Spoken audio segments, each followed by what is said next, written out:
हाँ, तो प्यारे भैया बहनों, कैसे हैं आप सभी? आशा करते हैं सभी स्वस्थ होंगे, अच्छे होंगे। देखिए, आज हम नैतिक शिक्षा में पाठ 5 आदर्श दिनचर्या समझेंगे। सबसे पहले हम जानेंगे कि दिनचर्या क्या होती है, ठीक है? तो देखिए, दिनचर्या का अर्थ होता है, जब हम सोकर उठते हैं, सोकर उठने के बाद हमारे, ठीक है, जो पूरे दिन के जो क्रियाकलाप होते हैं, जो हम कार्य करते हैं, वे सभी हमारी दिनचर्या में होते हैं, ठीक है? यानी प्रतिदिन करने वाले जो हमारे कार्य हैं, वे सभी क्या कहलाते हैं? हमारी दिनचर्या कहलाते हैं।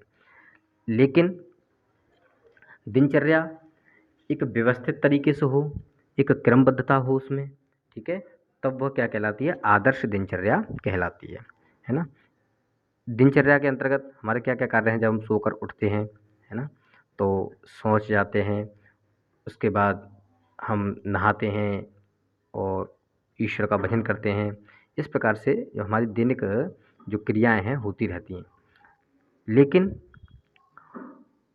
कहीं अगर हम चाहें कि मान लो सोकर उठे और सोकर उठते ही नाश्ता कर लिया, बिना नहाए भोजन कर लिया, तो यह आदर्श दिनचर्या नहीं मानी जाएगी, ठीक है? आदर्श दिनचर्या के लिए हमको जो है हमारे क्रियाकलापों में क्रमबद्धता होना अति आवश्यक है। तो देखेंगे समय प्रबंधन, ठीक है? हमने अनेकों महापुरुषों के विषय में सुना है, जाना है, ठीक है?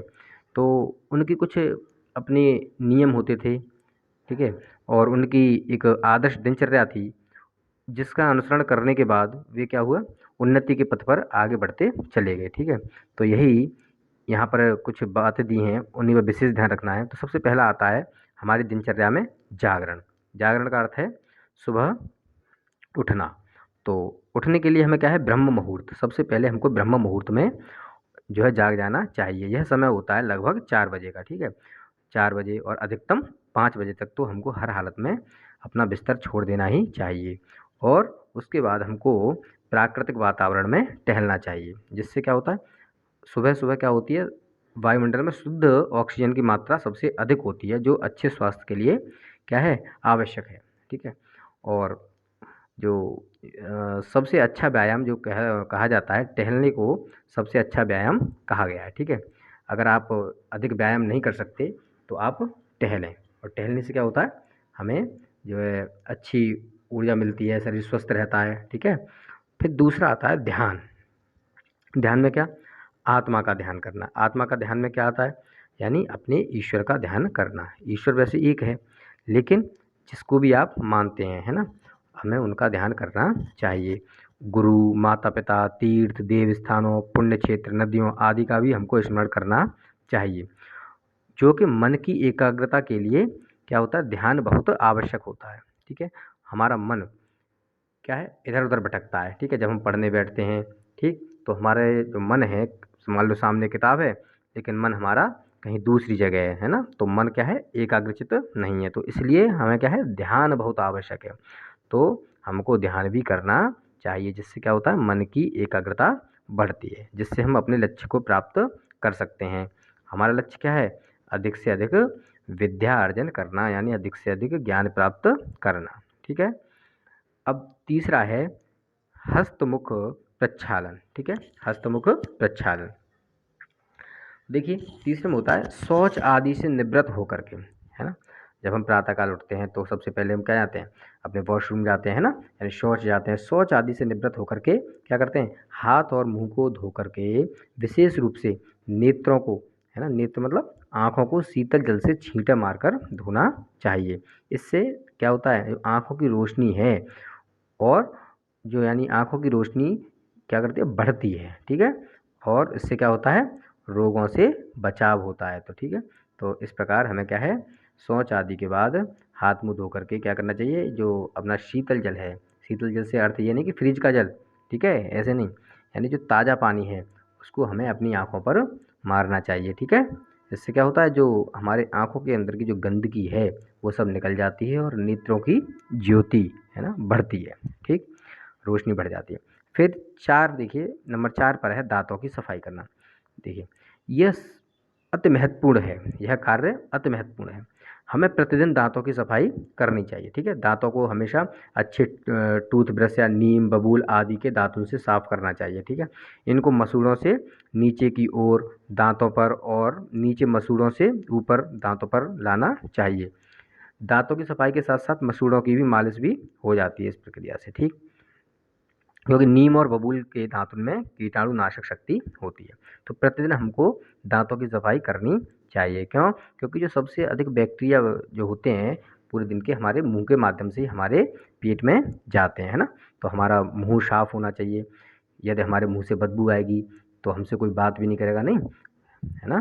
तो क्योंकि जब हम बात करते हैं किसी से तो मुंह की जो बदबू है दूर दूर तक जाती है, तो इसलिए कोई व्यक्ति आपको पास बिठाएगा भी नहीं अगर दांत हमारे साफ़ नहीं होंगे, ठीक है। तो प्रतिदिन हमको दांतों की और मुख की सफाई करनी चाहिए।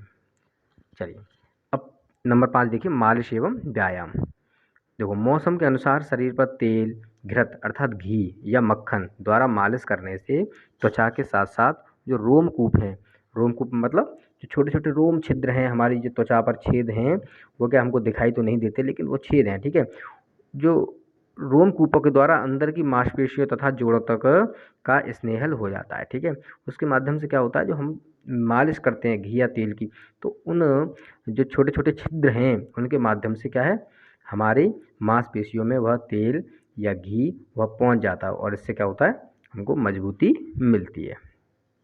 चलिए, मालिश के बाद व्यायाम द्वारा शरीर को क्रियाशील किया जाता है, ठीक है। मालिश के बाद क्या करना, शरीर को व्यायाम द्वारा क्या किया जाता है, क्रियाशील किया जाता है ना। तो जैसे जो पहलवान होते हैं, ठीक है, तो वो क्या करते हैं, पहले शरीर की बहुत सुबह सुबह मालिश करते हैं, तो उसके बाद मालिश के बाद में क्या किया जाता है, वो व्यायाम करते हैं। व्यायाम तब तक करते हैं जब तक पसीना ना आ जाए। इसके 5 मिनट बाद शरीर सामान्य स्थिति में आ जाता है और व्यायाम करने से शरीर स्वस्थ, सुडौल और सुंदर बनता है और इससे क्या होती है, आयु में वृद्धि होती है, ठीक है। तो हमें प्रतिदिन अपनी शक्ति के और सामर्थ्य के अनुसार क्या करना चाहिए, व्यायाम हमको करना चाहिए, ठीक है।